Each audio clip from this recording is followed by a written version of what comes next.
Luka Doncic is making 40% of his 10 three-point attempts per game since the beginning of February and continued his MVP caliber season against the Utah Jazz.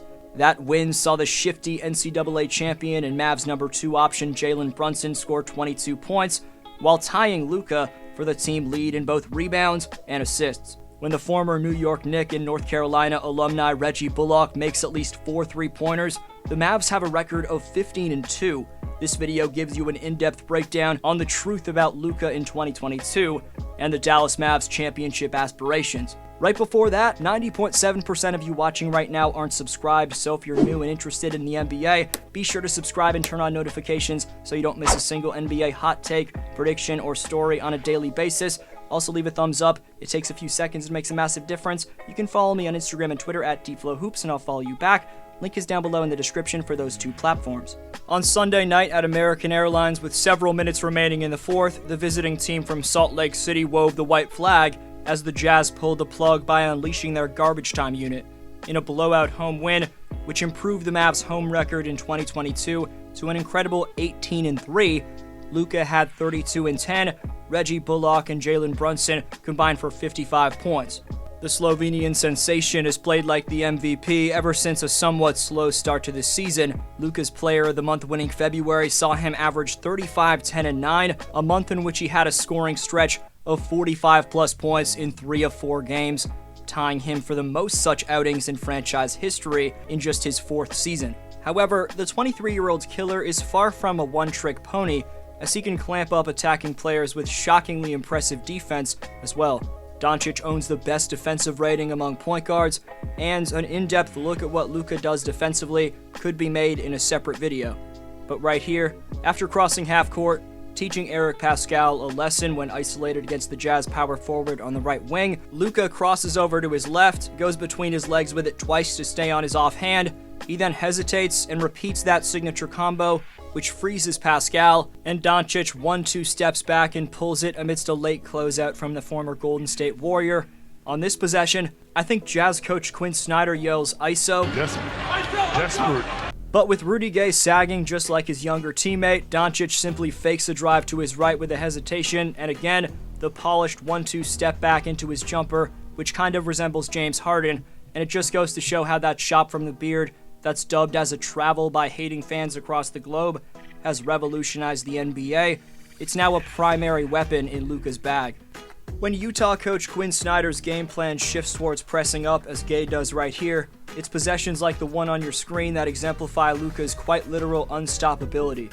Another signature combo on Rudy, who's now reaching, forces Doncic to put the ball on the deck, where to Rudy's credit, he does a great job of staying with Luka, but watch the superstar's footwork near the foul line. After a few dribbles, embraces the contact, plants his left foot with a long stride, but that still puts Luka just short of the paint. Miraculously, in one motion though, Doncic swoops under Rudy, drawing even more contact for the and one.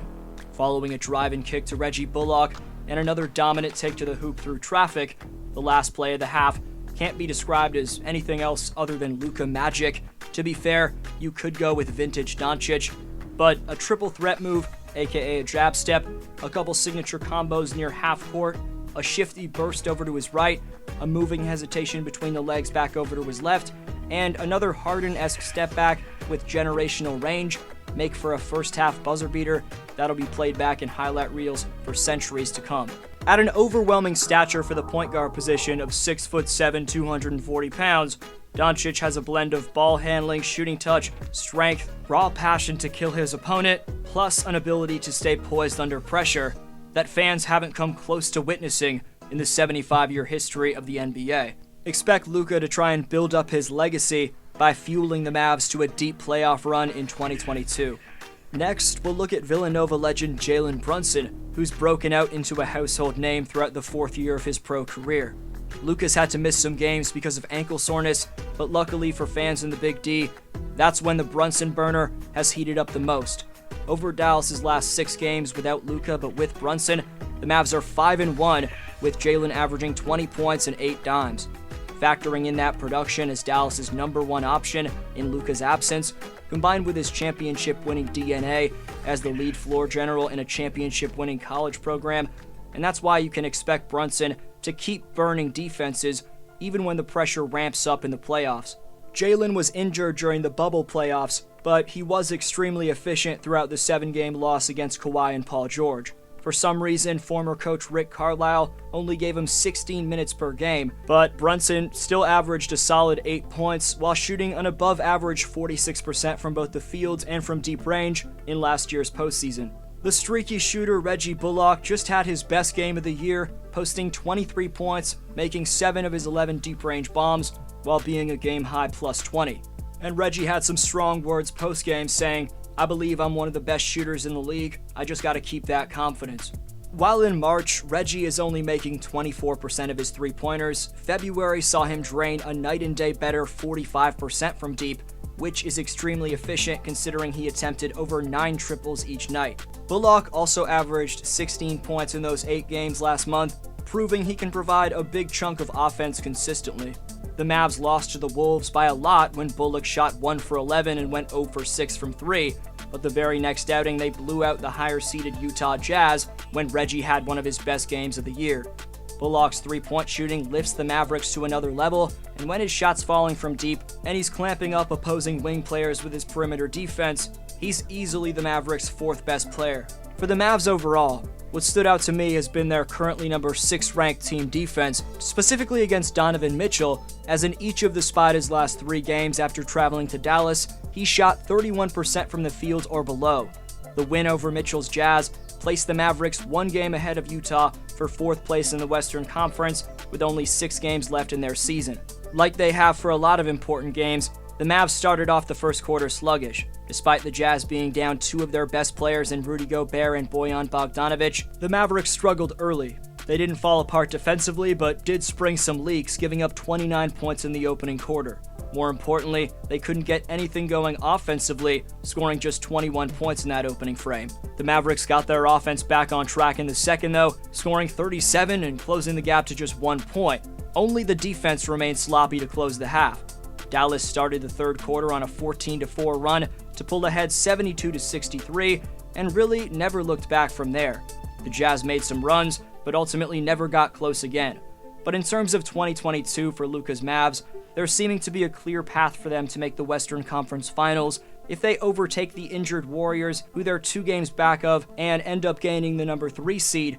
That sets up a Denver/Minnesota matchup in round 1, and then Dallas would line up to face Memphis in round 2, who they've taken 3 straight games against in this regular season. Whether it's a first or second or third round exit for Dallas in the Deep West this year, after that, it'll be interesting to see how the team carries this regular season momentum over to 2023 when Luka hits his 5th campaign. A training camp with Spencer Dinwiddie could go leaps and bounds towards building up a championship chemistry. If Dallas wants to go deep into the postseason this year, they're going to need role players like Reggie Bullock to have several big games, considering Dallas has won 88% of the 17 games in which the former Tar Heel has knocked down 4 threes. But why or why not can the Mavs win it all this year? Best answer down below in the comments gets next video shoutout. Top 5 commenters by June 21st receive free NBA merchandise of their choosing this summer, so leave your take on today's question to compete in Community Speaks. Today's Speaks winner is Nolan Jacobson, who says the Raptors will most likely finish 6-2 or 7-1, but if they can beat this hot Celtics team tonight, then they have a real chance at running the table. 6 of their games are at home, and their 2 road games are against bad teams in the Magic and Knicks. Thanks for every amazing answer. This was D-Flow. I hope you have a great one, and I'll see you next video.